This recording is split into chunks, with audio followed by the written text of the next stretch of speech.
Good morning, Mario, and good morning, Switch fans. Beauty is pain. Remember that for a little bit later. But today we're talking all about the Indie World Direct. It just dropped. Nintendo descended and said, indie game glory. But was this one of the greater indie shows, or was it kind of a stinker? I want to tell you about the games I really liked, how I felt about the presentation, and why these indie worlds are kind of hard to watch, but in a good way. Like, they hurt so good. And I think it's an interesting conversation. So what's going on, everybody? It's Zach from SwitchForce. Smash that like button to show some love, and let me know in the comments down below how you would rate this Indie Direct. What's the report card grade that you would give Nintendo today? So let's go over a few highlights for me. I thought in general, there was a wide variety of games. My top pick is 100% Ollie Ollie World. I think that game looks absolutely incredible. The art style is a really nice tweak from the more pixelated games that they had before, and I'm curious to see how action platformer merges in with trick-based, high score-based skateboarding title, because Ollie Ollie and Ollie Ollie 2 were much more just about reaching the top of the leaderboard and completing some challenges. So how does this one flesh out into a full-on world? There's characters you can meet and greet, and I'm curious how they take these almost psychedelic and beautiful landscapes and convert them into a full game that has much more of a linear narrative almost. It's gonna be exciting to see, and I really can't wait for this one. It looks freaking amazing. And then There Is No Game Wrong Dimension was one of the stealth drops today, alongside The Longing, a game where you literally wait 400 days. It's like, I mean, that is beauty is pain. People say the game is really cool, yet your character walks across screen so slowly. 30 seconds to cross. I don't know if I can do it. I don't know if I can do 30 seconds across one screen. 400 days, though, a very interesting idea. That shadow dropped.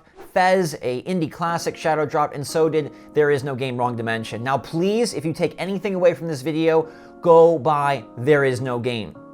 It's one of the best games. It is a hidden classic from 2020. It is an amazing release, and I love the heck out of it. I played this game when I was very down on video games. I wasn't finding much fun, and it completely, single-handedly flipped the script. It is so innovative and exciting as it takes you through typical game genres, but you interact with the game and play the game in a completely one-of-a-kind way. You are breaking the game, you are operating outside of the game, you're like messing with the characters in the adventure game, you're doing weird things in the Zelda world. Like, it is so freaking fresh, and the ending is out of this world. Like, you can't predict it, you can't expect it.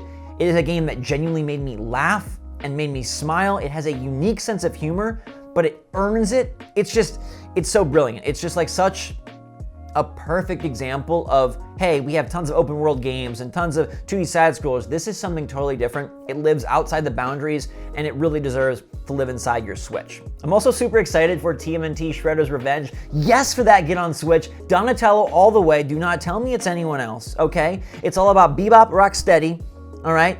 And Donna freaking Tello. Throw a little toga in there for good measure. Give me some Krang in his big body suit. I'm getting that Funko Pop. It's in the mail right now. Cannot wait for 6 inches of googly boogly Krang from Dimension X. But this game is coming to our dimension soon. No date, hitting later this year, but it continues to look amazing. There were some good titles from Annapurna Interactive, and I like the little montage. You got the Kiwi Post Office game, which reminds me a lot of Overcooked, and I'm excited it is hitting on Nintendo Switch. Art of Rally looks like it could be a fun time, and even though Oxenfree wasn't my favorite, that amazing finale was Nintendo at its finest. Hey, Indie World's wrapped up. Enjoy the montage. Okay, thanks for being here today. We hope you enjoyed one more thing. Like, they do it better than anybody in the business.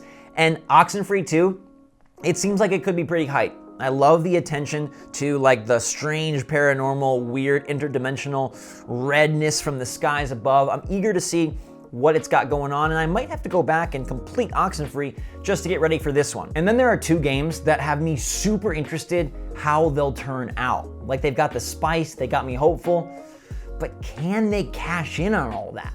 The first is Aztec Forgotten Gods, which merges technology and big bosses with mythology. And at times it looked like the hypest game of the show. It's giving me like God of War, Fury vibes. And then other times it looked pretty generic and B tier. But it's got a really good idea. You're merging all of this tech and these body parts onto your swanky, seductive walking body and trying to take out these gods in a very unique setting, which I really appreciate. it's just so hard to know with a game like this. Is the combat going to be rewarding? Is it gonna feel good? Comes out in the fall, and I'll definitely keep my eyes on it. The other title is Chris Tales, which I think has a little more pedigree behind it, but I'm just not sure. It takes a very special JRPG to hook me, and for me, I don't know if this one will do it. But I'm hopeful. The demo was cool and the mechanics seem very interesting. That one's out much sooner, in July. And then there's a game that some people seem super jazzed for, which is Getsu Fumiden Undying Moon. I literally know nothing about this game, and the trailer did not give me all that much. Maybe some of you can fill me in, because some people say like this is gonna be a really good one in 2022. I will say, this indie world lacked a home run hitter. It was missing that superstar game that really kind of anchored the entire presentation. There wasn't Hollow Knight Silksong or Sports Story or anything of that caliber, in my opinion. And yet this is kind of why the indie directs are very cool, but can be frustrating to watch, because a game like Aztec, like Tech, looked really fun. And it got a really good spotlight that it probably would never have gotten anywhere else. And that game could come out to be a superstar surprise title for the fall, or it could be a complete bust, but at least they got their moment of shine. And that is where Beauty is Pain comes in, because it's painful if you're waiting for the game you've been waiting for. It's painful if you're hopeful for Hollow Knight Silksong or Sports Story, because Nintendo just isn't going to give them to you. But I think the secret sauce of indie world presentations are that they do something that bucks the typical consumerism, capitalism trend. Nintendo is trying to highlight diversity, uniqueness, and a wide swath of developers bringing love and light to a lot of places that might never get it anywhere else. I mean, we see them emphasize and focus on showcasing developers from around the world, from parts of the globe that don't typically see a lot of game development hype or focus, and that's really fun. I think that's really great. They get these developers on screen and you can feel their passion and enthusiasm. Like the dude from Detroit, my hometown. He puts out this cool looking runner game set in Neo Tokyo, Detroit. It's got an awesome soundtrack. Will it be the best game ever?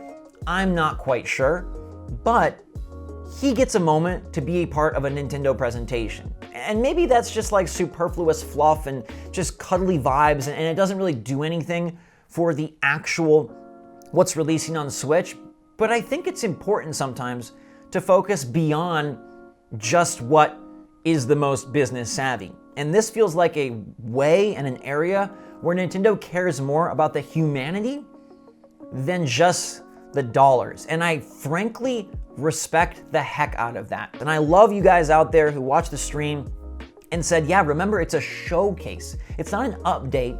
It's not a Nintendo Direct in the true big blue top tentpole title fashion. It is an indie showcase, and they are bringing that light to these games, and maybe you find your favorite hidden gem title that you never would have known about. You know, we critique and criticize Nintendo for having poor visibility on the eShop. They don't do the best job of highlighting the games that are great compared to the rest of the crap.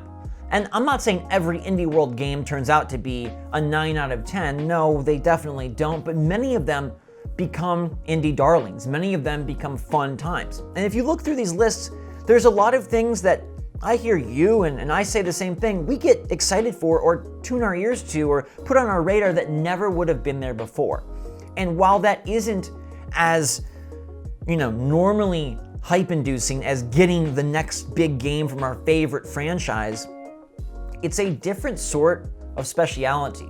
It's a different sort of beauty, even if it comes with a little bit of pain. And I'm also a realist, like this isn't an A+ showcase for me. There's other indie worlds that did have huge hits like Hades and games of that sort, but I still think this is a solid B of a show. There's a little something for everybody. House of the Dead gets a remake. And I feel like they cross genres, cross cultures, cross gamers in such a good way that they kind of stitch this beautiful tapestry. And that's very esoteric, but really, it's truly special how Nintendo's embraced the indie scene with the Switch. And outside of them having an incredible lineup of their heaviest hitters like Breath of the Wild and Mario Odyssey, Splatoon 2 and Animal Crossing New Horizons, I think this focus is one of the reasons the Switch has such positive, awesome mindshare. They really are caring about games and caring about gamers. And look, I totally understand. If the game you were excited about last Indie World, or 2 Indie Worlds ago, or 3 Indie Worlds ago still isn't out, then it feels a little bit off to be introducing all these new games. Like, the timeline doesn't really add up.